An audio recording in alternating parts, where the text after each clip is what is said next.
In a quaint village, nestled beside the whispering Willow Creek, lived a young woman named Ilara. Her hands were deft, her spirit kind, but a shadow of self-doubt often clouded her vibrant blue eyes. Ilara was a weaver, renowned for her exquisite tapestries that depicted tales of courage and transformation. Yet she herself felt trapped, burdened by the belief that her work, though beautiful, lacked true impact in a world yearning for tangible change. She often gazed at the creek, wishing her threads could somehow mend the cracks she saw in the lives around her.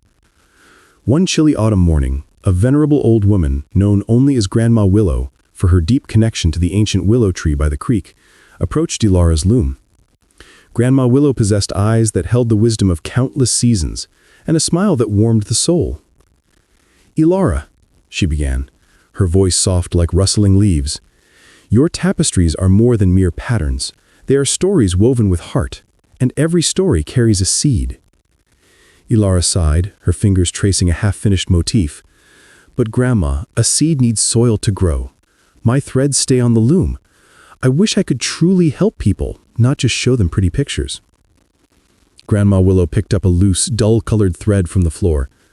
"Do you see this thread, child? Alone, it seems insignificant, easily overlooked. But what happens when it joins hundreds, thousands of others, each chosen with care, each playing its part in a grand design?" She then pointed to a particularly intricate section of Ilara's current tapestry, a vibrant depiction of a lone bird soaring above a storm. Each thread, dull or bright, plain or ornate, contributes to the whole. Your heart, your effort, your unique vision, these are the unseen threads that give your work its true strength. Days turned into weeks. Ilara pondered Grandma Willow's words, yet her self-doubt persisted. She heard whispers of hardship from her neighbors, young Liam struggling to learn a trade, old Mrs. Gable feeling isolated. Ilara yearned to offer direct solutions, but felt her weaving was too passive. One crisp afternoon, a fierce storm swept through the village, ravaging homes and leaving many in despair. The creek overflowed, and the old bridge, a vital link to the next town, was severely damaged. Panic spread as essential supplies became scarce. Ilara watched, helpless, as villagers tried to mend the bridge with insufficient materials. Grandma Willow found Ilara sitting by her loom, tears streaming down her face. "I told you, my threads were not enough. I cannot build a bridge. I cannot fetch supplies. My art is useless in a crisis." Grandma Willow knelt beside her.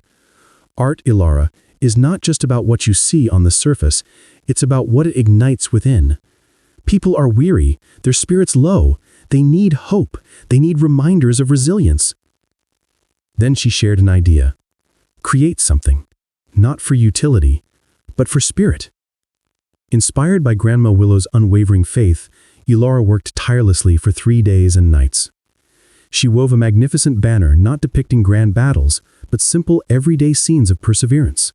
A tiny sprout pushing through concrete, a salmon swimming upstream, a family sharing a meager meal with gratitude.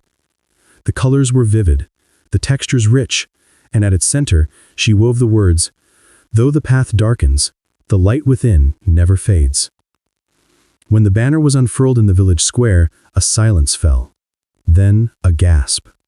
People, who had been lost in their despair, saw themselves reflected in the tapestry, their struggles, their quiet strengths.